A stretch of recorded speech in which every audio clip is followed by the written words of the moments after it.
Trilhas da Democracia de hoje recebe Valério Arcari, professor titular aposentado do IF de São Paulo, historiador, dirigente nacional do PSOL. Valério, seja muito bem-vindo ao Trilhas da Democracia. É um prazer recebê-lo nesse programa que pretende fazer uma avaliação dos atos, das manifestações, do sequestro do 7 de setembro, por Bolsonaro e pela extrema-direita bolsonarista. Seja muito bem-vindo, Valério. Obrigado, Marco.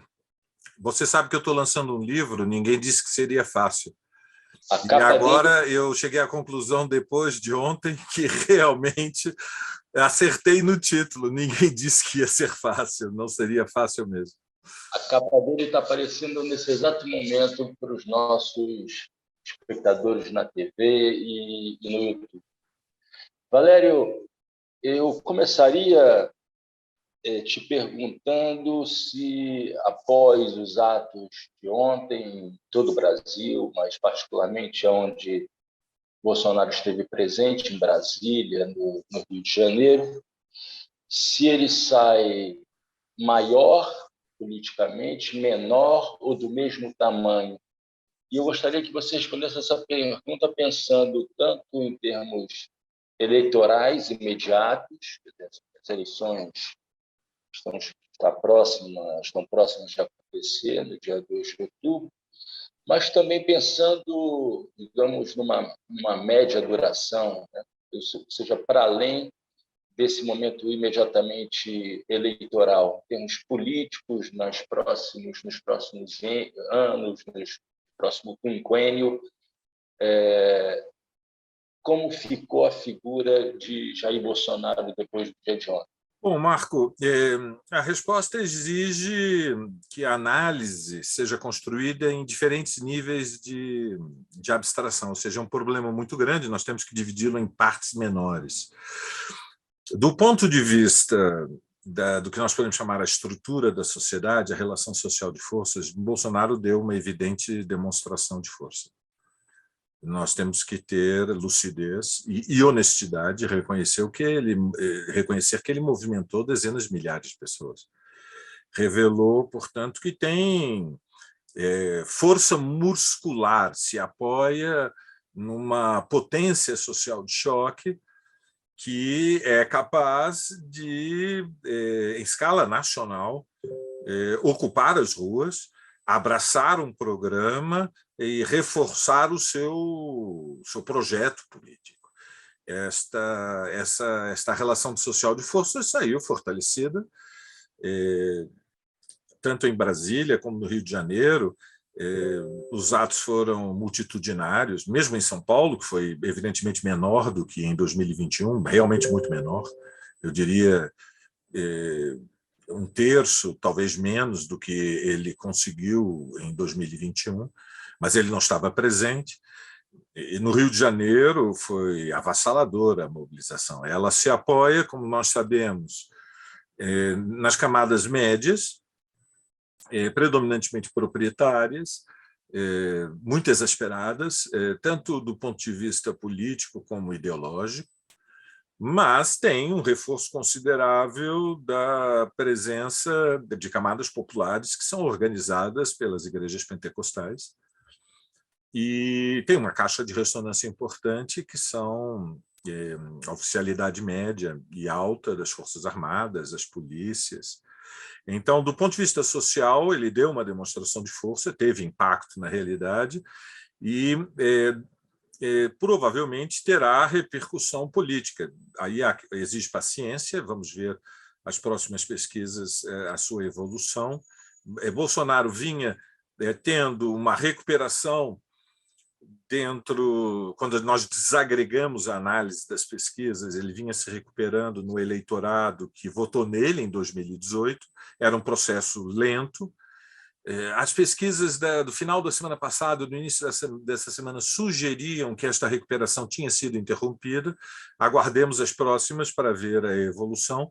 O objetivo do Bolsonaro, agora, num outro plano de análise, aquilo que podemos definir como as relações políticas de força, na superestrutura da sociedade. O objetivo de Bolsonaro era colocar em movimento a base social mais radicalizada, o que podemos chamar o núcleo duro da sua militância, para conquistar um lugar no segundo turno. Ou seja, dado o quadro no fundamental de estabilidade da dinâmica do processo eleitoral, né, Bolsonaro vinha evoluindo, como eu disse, ele cresceu de 58% para 63% do eleitorado que ele teve em 2018. Ele perde algo em torno de 13 milhões de votos no Sudeste, concentrados em Minas Gerais e em São Paulo. Mas ele não tem a garantia de um segundo turno. Ficou mais provável o segundo turno depois do 7 de setembro, da captura, do sequestro, do rapto do bicentenário, ficou mais provável. Evidentemente, nós temos que, repito, manter a mente fria, acrescento glacial, ou seja, uma análise realista que se fundamenta na compreensão de que este ano nós já temos, antes do primeiro turno, um tipo de dinâmica que é próprio do segundo turno, que é o choque entre duas grandes taxas de rejeição. A taxa de rejeição do bolsonarismo e a taxa de rejeição do lulismo. Esta dinâmica é o que muitos têm definido como um quadro plebiscitário.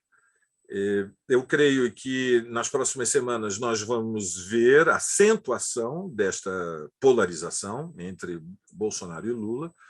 Portanto, uma tendência que uma parte do eleitorado do Ciro e da Simone façam cálculos estratégicos, o que nós, em geral, chamamos de voto útil, ou seja, procurem uma opção pelo que consideram o mal menor. E este processo, que acredito será irreversível, favorece que o antagonismo entre a candidatura de Lula e Bolsonaro fique mais aguda. Mas, de forma resumida, eu diria que o centro do desafio, digamos, para o primeiro turno é saber se haverá ou não segundo turno. Para Bolsonaro é fundamental que exista, Marco, é absolutamente essencial. Ele não pode desdobrar de forma plena a sua estratégia sem que haja um segundo turno. Por quê? Porque o primeiro turno são eleições gerais. Portanto, estamos falando de eleições para os governadores de Estado em todo o país, para toda a Câmara dos Deputados, para um terço do Senado, e muitos bolsonaristas serão eleitos, ou governadores, ou senadores, ou deputados. Portanto, denunciar o primeiro turno como uma fraude eleitoral, uma suspeita, enfim, um roubo da vontade popular, é muito mais difícil no primeiro turno. No segundo turno, ao contrário, Bolsonaro ficaria às mãos livres para se reposicionar no terreno da desobediência civil.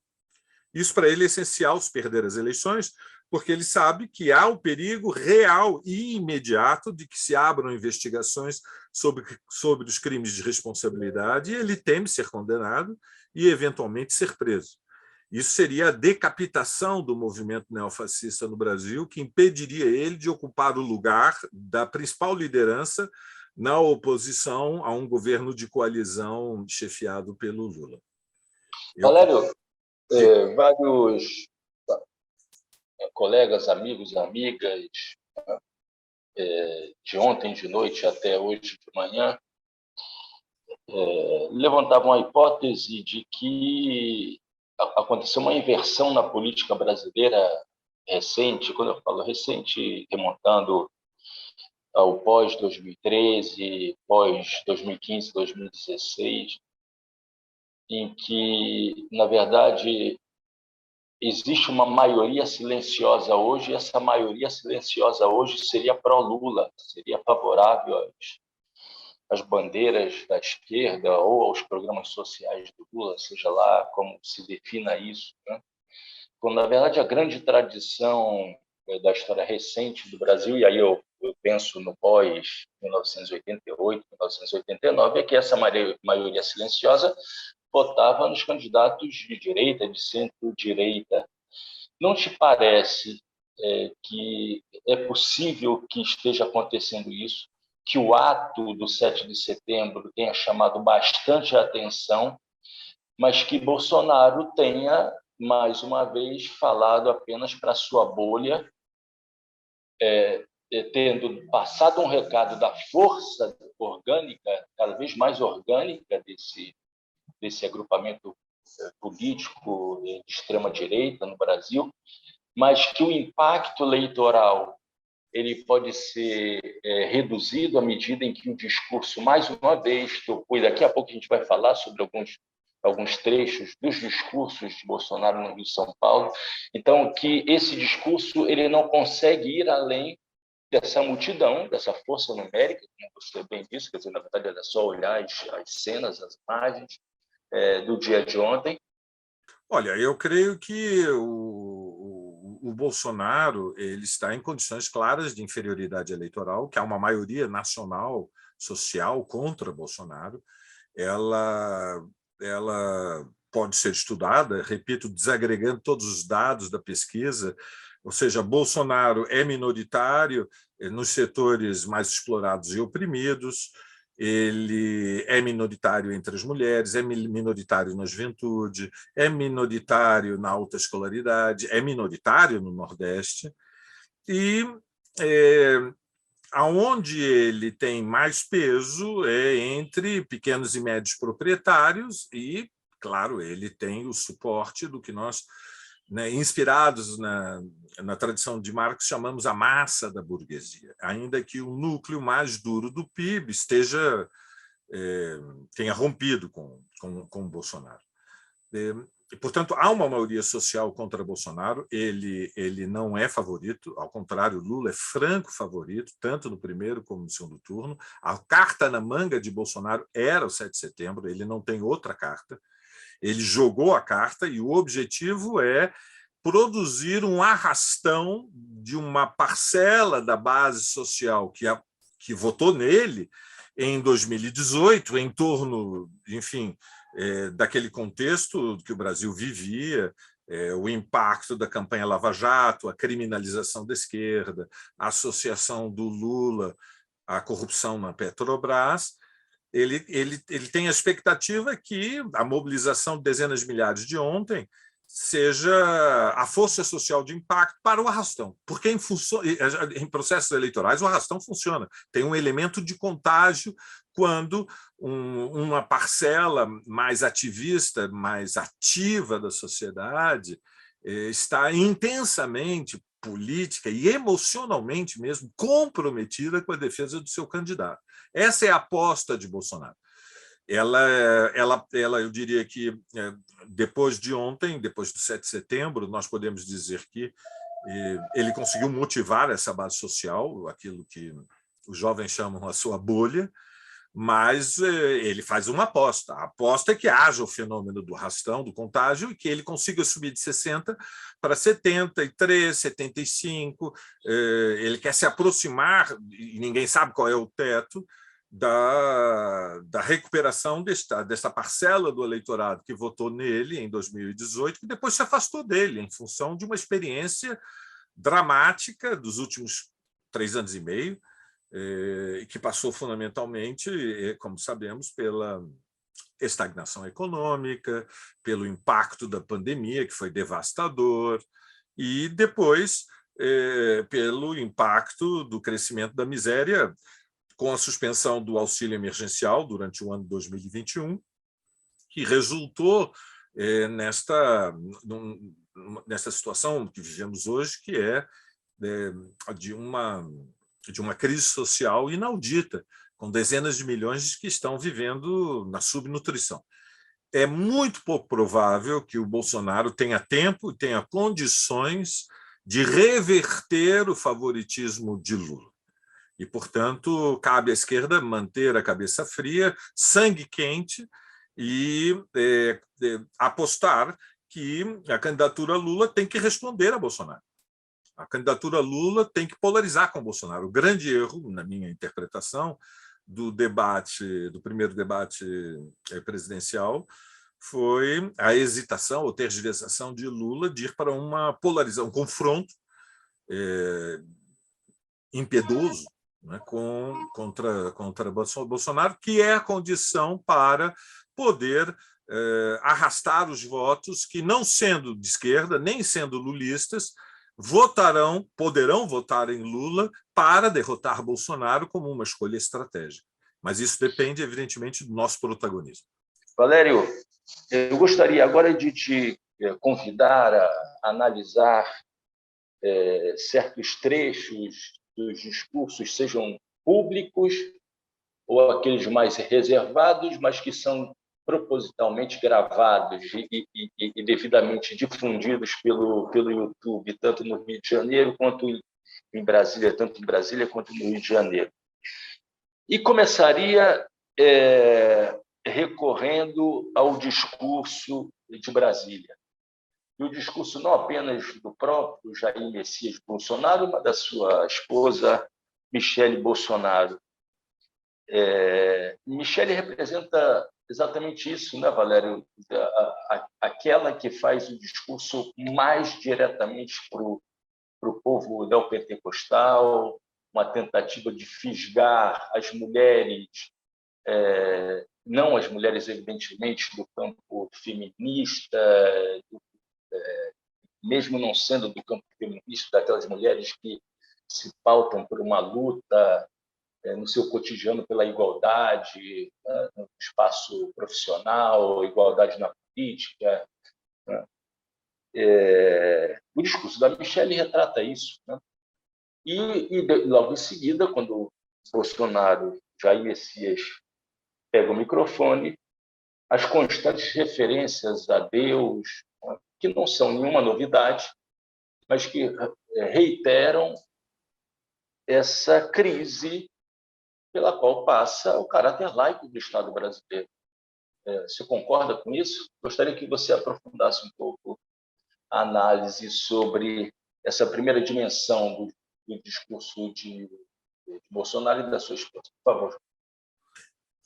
Bom, é evidente que o bolsonarismo ele tem uma peculiaridade, é uma extrema-direita com uma radicalização neofascista, mas, digamos, muito peculiar à realidade brasileira. Um dos elementos centrais da realidade brasileira é que a sociedade na qual nós vivemos hoje ela é completamente diferente da sociedade na qual os nossos pais viveram quando eram adultos. O Brasil passou por transformações imensas. O Brasil foi, fundamentalmente até os anos 60, Marco, uma sociedade rural, com duas capitais, duas cidades macrocéfalas, São Paulo e o Rio de Janeiro, ou seja, desproporcionalmente grandes, complexas, cosmopolitas, para o que era, na verdade, a nação brasileira. E foi durante os anos 50, 70, 60 e 70 que milhões, mais de 7 milhões de brasileiros saíram dos interiores, fundamentalmente do Nordeste, onde havia uma maior concentração demográfica, na direção do eixo do Sudeste. E nesta dinâmica que foi acelerada pela ditadura militar, surgiu outro Brasil. É um país hoje que tem 85% da sua população urbanizada, tem 20 cidades ou regiões metropolitanas com 1 milhão ou mais de habitantes. Já não é uma sociedade que tinha somente 1/3 da sua população letrada. Hoje, nós temos uma escolaridade média de 8 anos, ainda que, e isto é importante, Marco, 1/3 da população com 15 anos ou mais não atribui sentido ao texto escrito. Portanto, a cabeça não conseguiu acompanhar a intensidade do movimento dos pés, ou seja, o mundo rural continua sendo a referência que oferece sentido para a vida, para uma parcela muito importante da sociedade brasileira, mesmo para os filhos dos migrantes que já nasceram nas cidades, mas foram educados no que nós podemos chamar o universo de referências mentais e ideológicas que eram os dos seus pais. Então, o Brasil talvez surpreenda os nossos vizinhos, Uruguai, Argentina e Chile, pela extrema religiosidade do nosso povo. E por aquilo que nós podemos chamar a prevalência de uma interpretação maniqueísta do mundo, que fundamentalmente reduz todos os conflitos a uma luta do bem contra o mal. É nesse contexto que surgiu uma corrente religiosa muito poderosa, que é o neopentecostalismo, que conseguiu se implantar na periferia das grandes cidades, fundamentalmente respondendo a demandas de participação, de solidariedade, organizadas de baixo para cima, a partir da iniciativa dos pastores, que são organizadores populares e quase sempre têm origem popular, e nos seus bairros são os intelectuais destas comunidades, oferecendo redes de suporte, de colaboração, ou seja, apresentando não somente um vocabulário, um discurso para atribuir sentido à vida, mas uma experiência prática de pertencimento que torna a vida menos dura, entre outras razões, porque o processo da urbanização levou a que o modelo da família nuclear, patriarcal, entrasse em crise. Quer dizer, nós não podemos ser indiferentes ao fato, Marco, que 1/3 das residências no Brasil, o arrimo de família é uma mulher, e não poucas vezes uma mulher solo. Então, é nesse contexto que tem tanta importância para a extrema-direita a referência a Deus, ao bem, no discurso político dos neofascistas. É uma forma de atrair para o núcleo duro da corrente fascista segmentos populares que a esquerda não consegue atingir. O núcleo duro da base social dos fascistas no Brasil é a pequena burguesia proprietária. Ela é uma pequena burguesia de pequenos negócios, alguns legais, outros muito informais, que conseguiu alguma mobilidade social, elevou-se acima do que era o padrão de vida dos seus pais, e quase todos eles estão absolutamente convencidos que a sua ascensão social se deveu fundamentalmente ao seu esforço, ou seja, não compreendem o contexto, né? O contexto social e político. Quando a economia cresce, os pequenos negócios também têm um pouco mais de impulso e florescem. É uma camada... Esse não seria um ponto de encontro, de contato entre essa pequena burguesia proprietária e o povo neopentecostal? Quer dizer, essa ideia do mérito próprio para se chegar à prosperidade, que caracteriza a teologia da prosperidade dos neopentecostais. Exatamente. Ou seja, aí você tem um encontro, né, um entroncamento de uma visão da política que diz que o problema é que nós estamos oprimidos pelo Estado. O Estado quer cobrar impostos dos nossos pequenos negócios, o Estado nos pressiona para formalizar os negócios, mas aí vem a carga dos impostos. E, por outro lado, o discurso meritocrático de que Deus ajuda quem se ajuda a si próprio, né? Portanto, o elogio de um individualismo que é ressentido com a ideia de um Estado que universaliza direitos. Quer dizer, neste foco, né, nesta ótica de atribuição que é de guerra cultural, né, quando o Estado estabelece que há uma parcela da população que tem que ser protegida pelo Estado porque está desamparada e deve haver políticas sociais de distribuição de renda para a erradicação da miséria, como os vasos comunicantes são muito próximos, ou seja, você tem famílias pentecostais em que todos começam a trabalhar aos 12, 13 anos, frequentam o templo, exercem enorme pressão sobre os homens da família para aceitarem a disciplina do trabalho, e ao lado, na vizinhança, muitas vezes nas ruas próximas, estão famílias que são beneficiadas por um programa de distribuição de renda, que pode ser o Vale Gás, que era o Bolsa Família, que agora é o Auxílio Brasil. Vem o rancor, vem o ressentimento. Como é que nós temos padrões de vida tão semelhantes, sendo que eu tenho que ralar para conseguir, e quando eu ralo, eu subo, eu trabalho até o meu último suspiro, e quando eu consigo me elevar acima do piso da miséria, o meu vizinho também escapa da miséria, mas porque o Estado dá.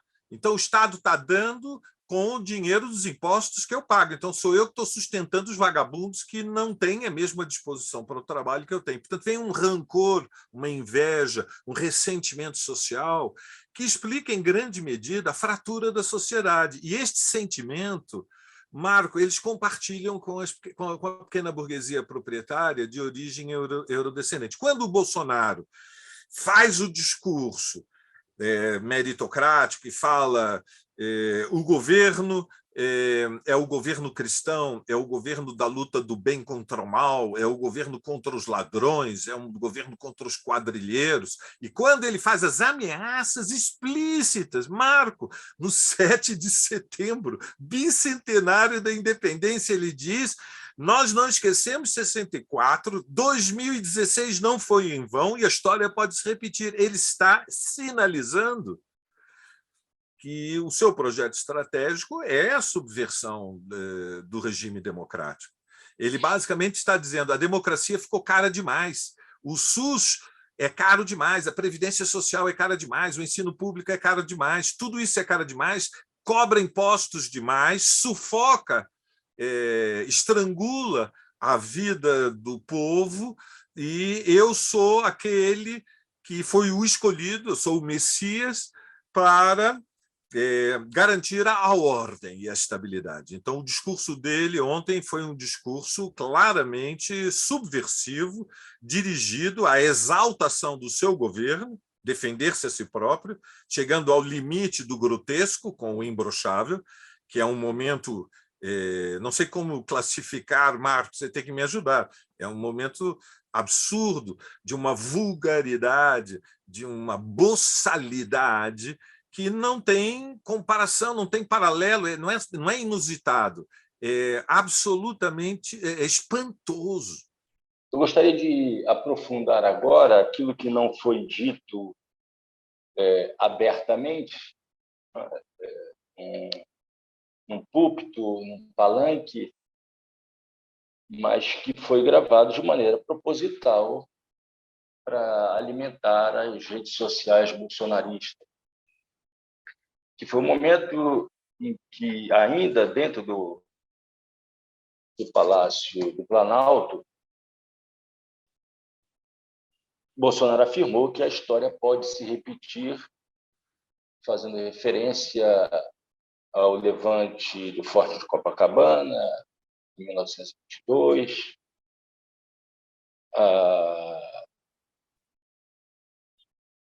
a chamada intentona comunista de 1935, golpe de 1964, golpe de 2016. E chama atenção, e gostaria que você analisasse, o fato dele, no decorrer tanto do seu discurso em Brasília quanto no Rio de Janeiro, não ter feito nenhum tipo de ofensa aos ministros do STF, do TSE, tendo deixado para a plateia o ato de vaiar. Nas duas ocasiões, quando ele fala STF, ele faz a pausa para que a plateia o vaiasse. No primeiro trecho do discurso, a pergunta anterior, a minha preocupação era exatamente essa do público evangélico.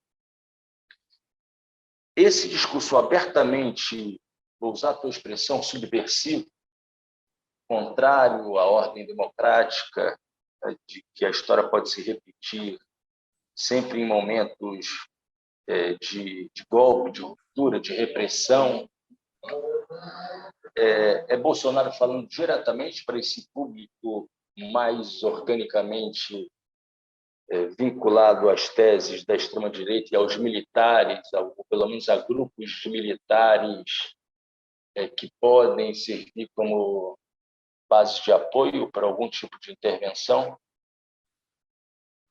Eu penso que a plataforma política do Bolsonaro é contra-revolucionária. Marco, o que representa o projeto de Bolsonaro? O projeto de Bolsonaro é aproveitar aquilo que a massa da burguesia brasileira e as suas frações mais reacionárias interpretam como uma oportunidade histórica. Ele fez o discurso dizendo que a economia brasileira está bombando, estamos crescendo, temos inflação menor do que a dos Estados Unidos. No fundo, ele está dizendo o seguinte... A gasolina mais barata do mundo. Tem coisas incríveis, né? Digamos, é um universo paralelo em relação à vida da massa do nosso povo e mesmo das camadas médias urbanas. É um universo paralelo. Surtou. Mas, veja, há uma racionalidade. É isso que eu quero chamar a atenção para aqueles que nos acompanham.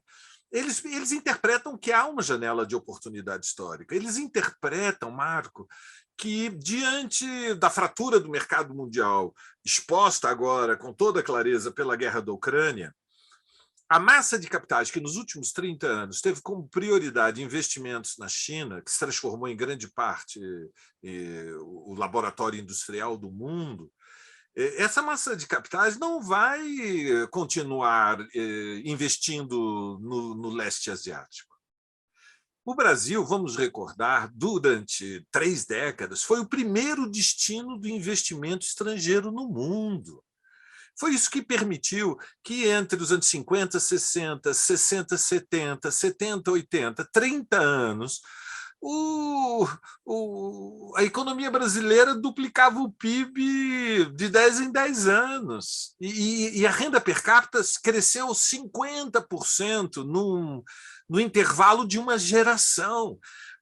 O plano que inspira esta fração dos capitalistas brasileiros que fazem a aposta num governo de extrema-direita, liderado por um neofascista, que evidentemente é uma aberração como projeto político, é que é possível atrair uma parte desse imenso entesouramento de capitais que estão disponíveis no mundo para o Brasil voltar a ser o primeiro destino do investimento estrangeiro no mundo, à exceção dos movimentos capitais entre Europa e Estados Unidos e Europa, em alguma medida entre Estados Unidos e Japão. E por trás desta aposta estratégica há uma premissa que é que o custo do trabalho do Brasil tem que ser reduzido. Isso não é possível sem reduzir ou retirar direitos. Se os custos produtivos ficarem competitivos com o que hoje é o padrão médio asiático, no Bangladesh, na Indonésia, nas Filipinas, na Malásia, no Vietnã, a aposta dos bolsonaristas é que vai chover dólares no Brasil. É esse o sentido da promessa permanente do Paulo Guedes de que vamos ter crescimento galopante. Evidentemente, este projeto ele não é possível a frio. Não é possível a frio, porque ninguém pode imaginar que uma sociedade que alcançou o grau de complexidade do que é o Brasil contemporâneo, o Brasil é muito mais complexo do que são o Peru, ou o Paraguai, ou mesmo a Colômbia, ou mesmo a Venezuela, uma sociedade muito mais urbanizada, muito mais complexa. Não é mais a fazenda que era, entre aspas, nos anos 50. Isso não é possível sem um regime forte, ou seja, a democracia liberal, parlamentar, na forma presidencial que tem hoje no Brasil, a divisão de poderes, o lugar que tem os tribunais superiores, que tem as procuradorias, as controladorias, tudo isso é incompatível com o projeto de nivelação pelo padrão asiático dos custos produtivos no Brasil. É preciso impor uma derrota histórica, é preciso que a consciência de dezenas de milhões de pessoas aceite a ideia de que vamos ter que retroceder ao que o Brasil era antes dos anos 80. Bom, isto tem que passar por cima de uma geração, tem que passar por cima de todos nós. Aí o Bolsonaro, no discurso, Marco, o que ele faz é vender, digamos, é exacerbar estes rancores e ressentimentos da sua base social para legitimar o seu projeto. Mas ele sabe, ele é consciente que o mais provável é perder as eleições. As eleições estão em disputa, nada está resolvido. Infelizmente, o mais provável é o segundo turno, mas a aposta dele é que, mesmo perdendo, a força política que ele representa, ou seja, ele construiu um movimento político, tem enraizamento, tem base social, tem força social de choque e vai sobreviver mesmo a uma derrota eleitoral. Porque derrotas eleitorais, Marcos, são transitórias, efêmeras, passageiras, temporárias. Derrotas políticas são graves, severas e potencialmente irreversíveis. Então, o Bolsonaro trabalha com várias hipóteses, entre elas a da derrota, mas a derrota eleitoral, a derrota política, de jeito nenhum. Ele quer... Valério, esse projeto é um projeto contra-revolucionário, mas você consegue perceber a possibilidade de um apoio internacional dos principais governos europeus e até do próprio governo democrata dos Estados Unidos a algum tipo de tentativa da parte do Bolsonaro de elevar os níveis de restrição às regras do jogo democrático do Estado. Provocação aberta. Não, evidentemente ele está isolado internacionalmente, mas, Marco, tudo é transitório. Veja, quem garante qual vai ser o desenlace das próximas eleições presidenciais nos Estados Unidos? Bolsonaro com Trump é diferente de Bolsonaro sem Trump. E, portanto, Bolsonaro faz uma aposta, ele é líder político de um movimento que coloca em ação milhões de pessoas, ele faz cálculos a médio prazo. Ele trabalha com a hipótese que Trump pode voltar à presidência ou alguma outra liderança que tenha colonizado o Partido Republicano para aquilo que nós podemos, creio que com algum rigor, definir como uma estratégia nacional imperialista. Ou então fincar uma âncora na Itália com a ascensão de Giorgia Meloni, dos irmãos de Itália, que terão eleição, mas a Itália terá eleição uma semana antes do primeiro turno no Brasil. Exatamente. Os Fratelli de Itália não podem vencer as eleições? Podem. E nós estamos falando da quarta potência imperialista na União Europeia. E nós vimos com que potência Marine Le Pen chegou ao segundo turno francês. Então, veja, a extrema-direita, a brasileira, ela já está articulada num movimento internacional que está disputando o que será o século XXI. Ou seja, eles perceberam que está no horizonte o perigo de uma nova guerra mundial e que o confronto será entre União Europeia e Estados Unidos de um lado e China do outro, com possivelmente a aliança com a Rússia.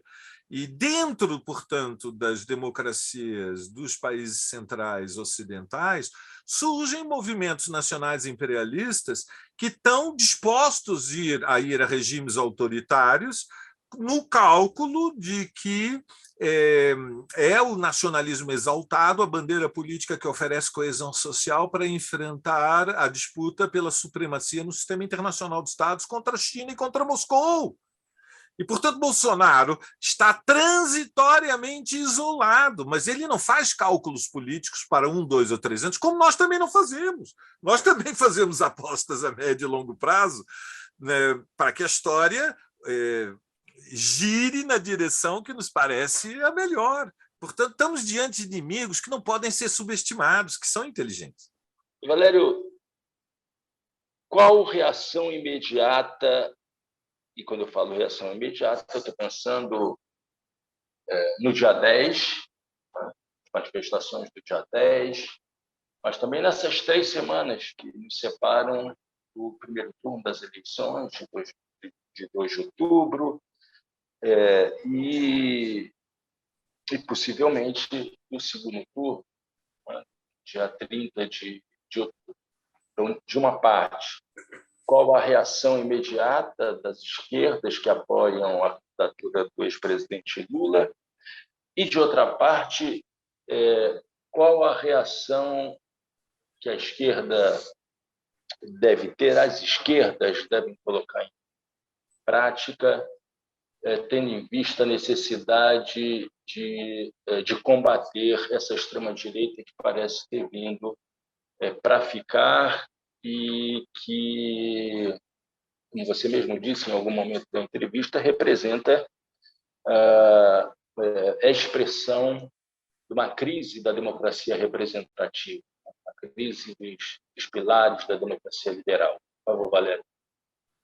Bom, em primeiro lugar, nós temos o desafio do próximo dia 10, que está mal preparado e mal convocado, né? Inclusive, nós do PSOL também temos alguma responsabilidade, ainda que o Guilherme, o Boulos, tenha gravado vários vídeos convocando para irmos às ruas no próximo dia 10, em escala nacional. Oxalá seja uma mobilização com a força de impacto social que teve o Ele Não, em 2018, que foi um ponto de apoio tardio, mas foi um ponto de apoio para agigantar a campanha do Haddad num contexto muito adverso, muito diferente e muito pior do que é o que nós temos hoje. Quer dizer, nós temos na esquerda brasileira um bônus extraordinário, que é que, e tem uma certa justiça poética, que o Lula esteja em plena forma, tenha essa capacidade de ser um catalisador da esperança de que a vida pode mudar. E, portanto, nós nos apoiamos também, não só num projeto, mas numa emoção, né, de que a esperança deve ser maior do que o medo. E, portanto, o dia 10 tem imensa importância. O desafio principal até o primeiro turno é vencer as eleições. Esse é o principal desafio. Nós estamos há 24 dias, agora é uma corrida de alta velocidade, então é central que no nosso programa de televisão, os discursos do Lula, os discursos do PSOL, as candidaturas dos deputados estaduais, dos deputados federais, ou seja, nós temos que movimentar a nossa artilharia, a nossa cavalaria, a nossa força aérea, né, que é o programa de televisão, e a nossa atuação nas redes para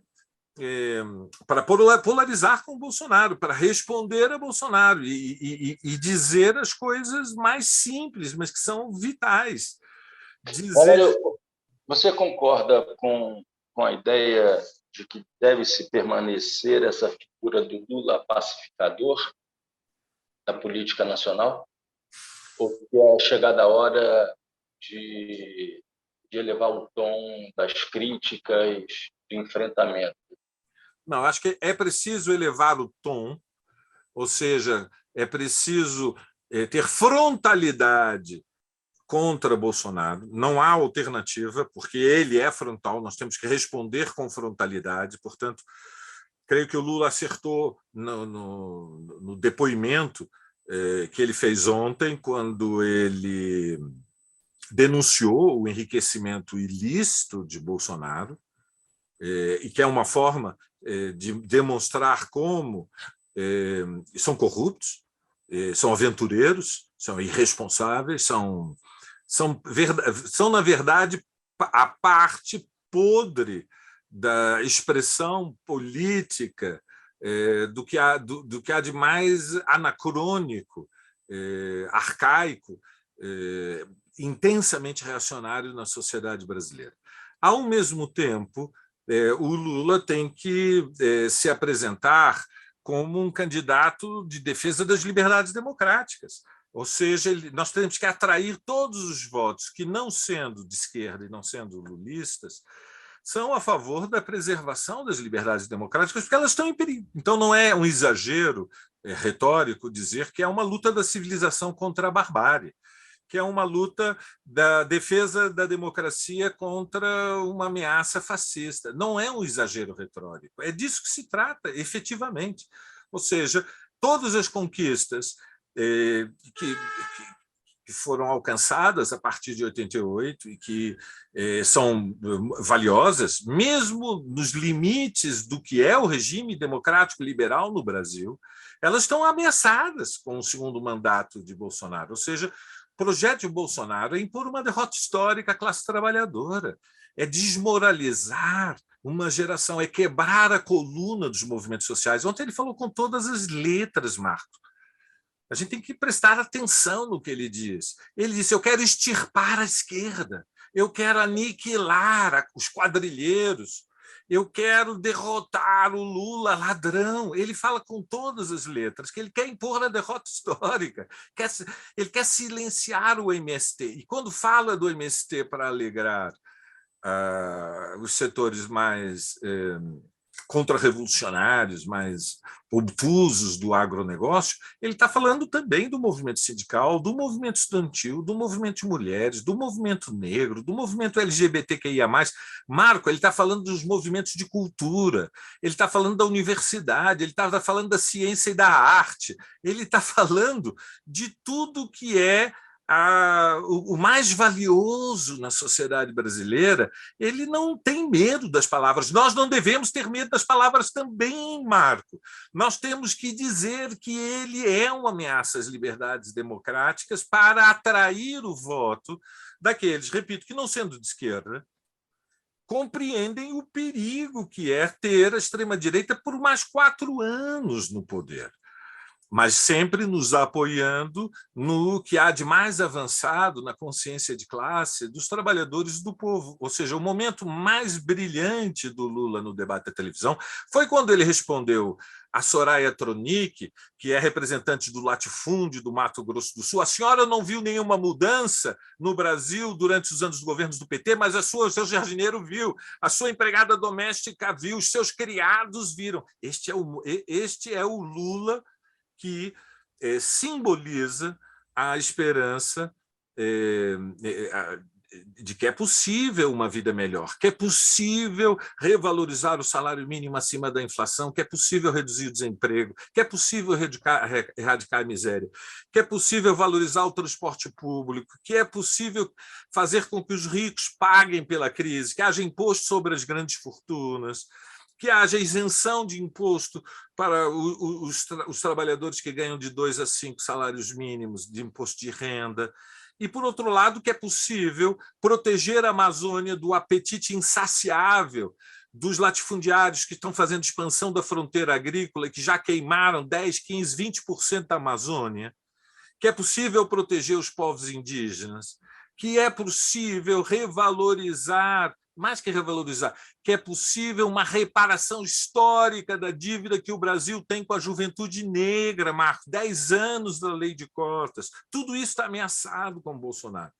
É nesse sentido que um discurso afirmativo do Lula para o futuro, menos romantização do passado, mais afirmação do que poderemos fazer se Bolsonaro for derrotado, ele pode despertar um entusiasmo, né? Pode empolgar a geração mais jovem para garantir uma virada nos próximos 24 dias que abra o caminho para derrotar Bolsonaro no primeiro turno. Entretanto, se não conseguirmos, vai ter segundo turno. Aí é uma outra eleição. Valério, você fala de uma corrida importante, uma corrida de 110 metros com barreiras, que responde a uma parte da pergunta, mas eu queria que você finalizasse essa nossa conversa, esse nosso diálogo, falando das corridas de fundo, né?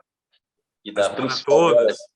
as maratonas. Né? As maratonas, porque nós somos fundistas, né, Marco? A esquerda é sempre é a corrida de longa duração, aquela que é decisiva. Valério Arcari, professor titular aposentado do Instituto Federal de São Paulo, historiador, dirigente nacional do Partido Socialista de Liberdade. Foi um prazer recebê-lo, Valério, mais essa ocasião, esse nosso diálogo. Estivemos juntos há poucos dias no Recife, para o lançamento do seu livro, falando com um auditório de cerca de 100 pessoas no máximo, e agora nós temos a oportunidade de falar com um público bem maior de pessoas. Foi um prazer recebê-lo. Prazer é meu, Marco. E, além de tudo isso, aquarista, motociclista, palmeirense e estrábico. E o Trilha da Democracia volta na próxima semana, sempre debatendo temas relativos aos direitos humanos, à democracia e à sua defesa. Até lá!